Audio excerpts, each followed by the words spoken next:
dies often. The dark was stolen from mankind by great power.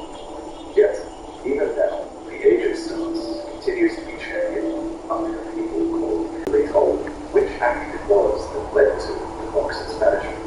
But my best guess is that it has to do with this, the biggest slave blade, which we used to build the giant's throne. The pilot's description reads, this blood-drenched fetish is proof of the high treason committed to the city. High treason, so it seems like the right voice but we can only really speculate which parent was this blade on. Of course, it might have just been high treason to create this blade in the first place. This weapon is said to be born of a corpse, so let's take a closer look at its icon. Doing so reveals a spine running up the blade and two arms that form the hilt. So clearly this weapon is born of a corpse, but it's not because the weapon in game looks like this. Wherever that goes, the end of the game, the other beast reaches into the ground and loses a sword running its corpse. That is the sacred relic sword, and it too is a spiral blade with a human holding the hilt. So to some, it's broken. Regardless, it really was an attempt to bring about the end of one age and begin another. Just so the Finger Slayer blade can only be wielded by one, it needs the weapon to claim her fate and achieve her ending. This can only happen when you defeat Regar and fate in the night sky, because doing so sets free a star from the cosmos, which crashes into the grid, revealing the path to the eternal city. Finger Slayer blade lies here. There are multiple eternal cities that are spread widely across the lands of the located deep in the universe. First, we have the city of Regar that lies beneath Regar. The entrance to the city is swallowed by Regar's meteorite when we explore it, so all of the foremost buildings are ruined, but they all Hello there, fellow travelers.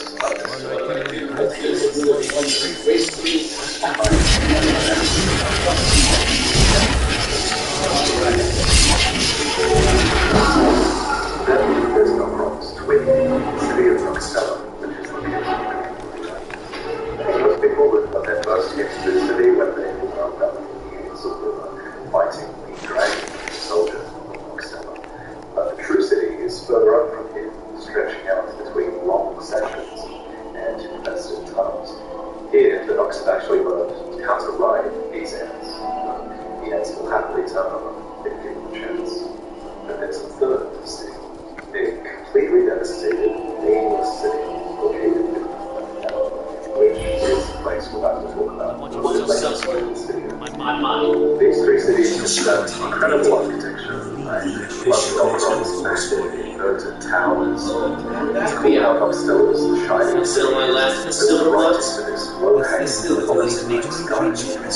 Now, the game isn't really clear on whether these cities existed before the Nox's management underground, or one of the few sons of the Reach that I was inclined to think that robbery is what it is.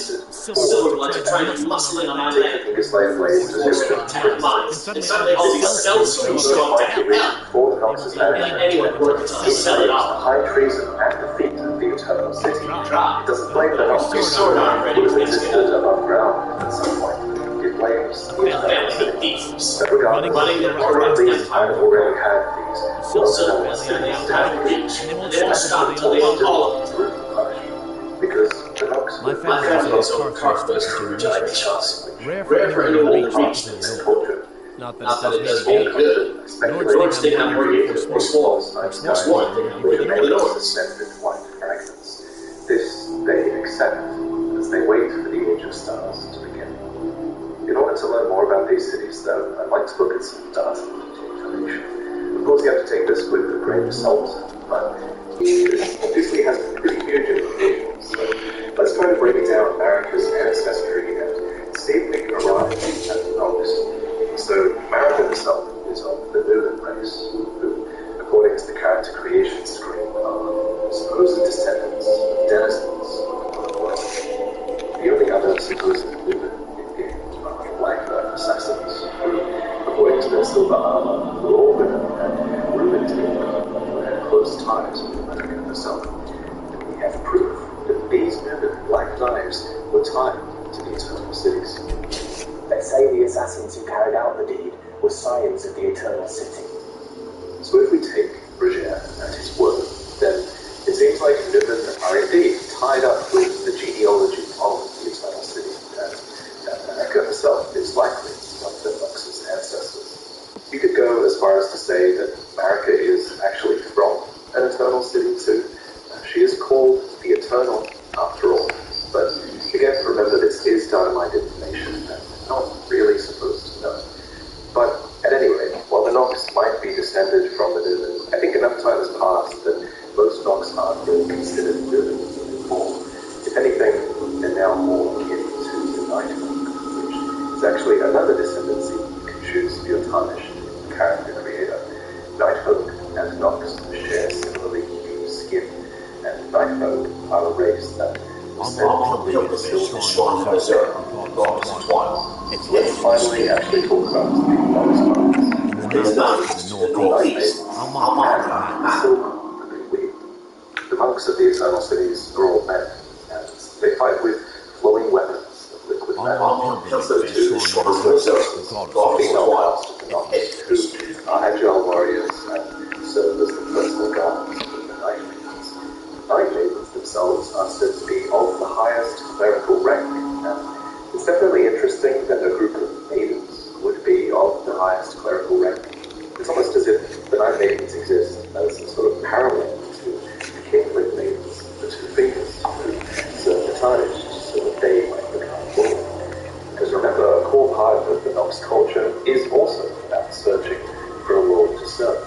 Except unlike the title of Lord, the Nox are waiting for a Lord of Night. In a way, this Lord of Night is almost an imitation of the Overlord, which would make sense, because the Nox are extremely well-versed art imitation. Let's talk about that. I think I speak for a lot of us here when I say that a core part of so many of our late-game playthroughs were the mimic tears and spirit ashes, which copied forms of it. And from a lore point of view, the whole point of the game is actually to mimic the tarnish who might become the Elden Lord. Its description reads, mimic tears are a result of the attempt by the Eternal City to forge a Lord.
way, Miriam calls Renala's reincarnation a grim act here, because reincarnation already has a bit of a history with the Nox in the lines between.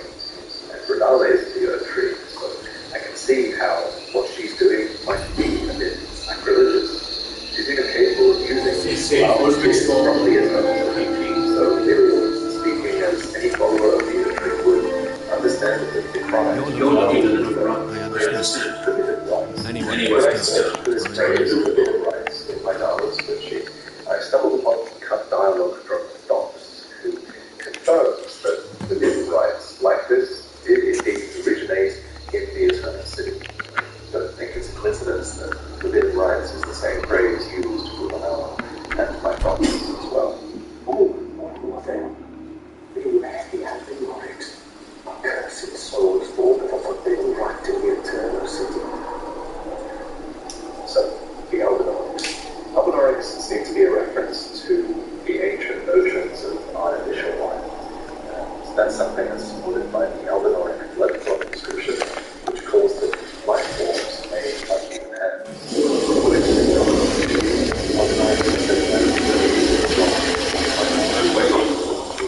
Which to me, must be Odin's own trilogy. It just so happens I've got 10 scouts along the world.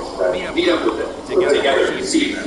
Here. This is for you. Like the Albinorics echoes this. It can't be helped. They sharp up there. Origin of this species. Obviously, it's all liquid, and it suggests that Albinorics are more than just a liquid silver objective. In all description, the silver set also confirms this, calling Albinorics children of silver. And there are a few different types of Albinoric that can be encountered in the game. There are first-generation Albinorics who have withered legs and are called the Albinorics of old. And then there are second-generation Albinorics who resemble frogs and are called the young Albinorics. Let's discuss these first-generation Albinorics first. As far as enemy models go, there are the men who are commonly subject to torture, genocide, and then there are the women who seem to have learned to defend themselves as Albinoric wolfpack archers. This is probably a good time to mention this isn't the only example in this video where the women of the culture are far more dexterous than men. All of the Black Knives women, the Nox sorceresses, the then the Knight Maidens, who are of the highest rank. And if we're talking about rank, then Karia and Princesses as well are high than that. Speaking of Karia, is the example of an Albinoric man that serves Karia. And other Albinoric men in Karia have really learned wisdom, sorcery, those mentioned letter, but maybe that's the story for another time. Moving on to the second generation Albinorics.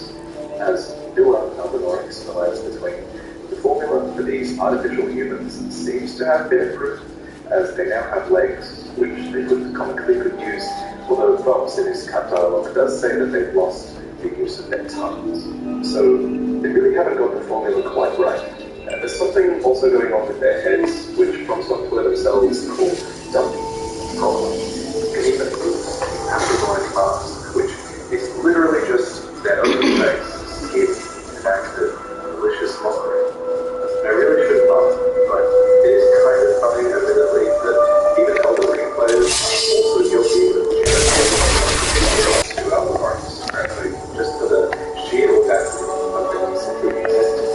It's no surprise that they see the same tree as a heathen, but talking about that,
first children and the first Jack Apples. These perfect birds are linked to wither existence.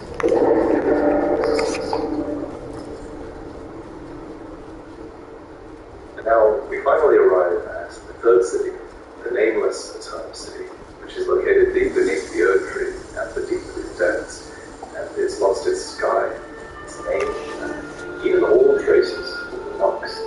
And I believe we know exactly what is to blame for all of this. Astel, the bastard of the Lord, is responsible. According to Astel's remembrance, it is a malformed star, born in the lifeless body of the planet, and with all the force of a falling meteor it seems, Astel destroyed the Eternal City, took away the star. Logically, this nameless Eternal City is that Eternal City he destroyed. Absolutely devastating. Almost as if Astel ruined the nameless city, then flowed all the way down the Ainsel River to the south, past Mostella and into an enormous cavern where it set up a suspiciously familiar sky. The eternal darkness spell tells us that it's this manifestation of the around the ruins of the Eternal City. And the stellar question is essentially this black hole with a powerful gravitational force drawing everything into it. The Estelle don't seem like these super sentient beings to me, so what if they were mere animals just drawn towards a sort of black hole, maybe towards another powerful gravitational force, like the great Noxtella? Exploring Noxtella's tallest towers rewards you with the legendary Lunar Noxtella Talisman, a treasure of theirs that represents the lost Watery Moon. This moon, apparently, was once the guide of countless stars, and might have served as a sort of artificial moon for the world. But tragically, it seems this light moon was shattered into pieces, because fragments of this moon have been found memory stones, which have a really similar gameplay function to the talisman, granting additional memory slots. These stones are rightfully treasured by sorcerers, and above ground towers that look I'm not sure how these fragments were stored from the city. So there are examples of forces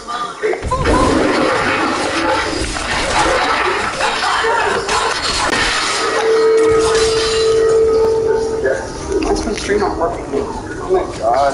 soldiers stormed their castle, because these soldiers once had hawk crest shields and even a storm hawk king, dating back to ancient times, back when there was a true storm in Stormland. And so, as the theory goes, the crest for this company became that of the hawk, symbolizing their homeland, representing the invasion of the Eternal City that they were doomed to explore. As for why they explored the city, the first thing that comes to mind is that they might have been sent here to look for species like one, which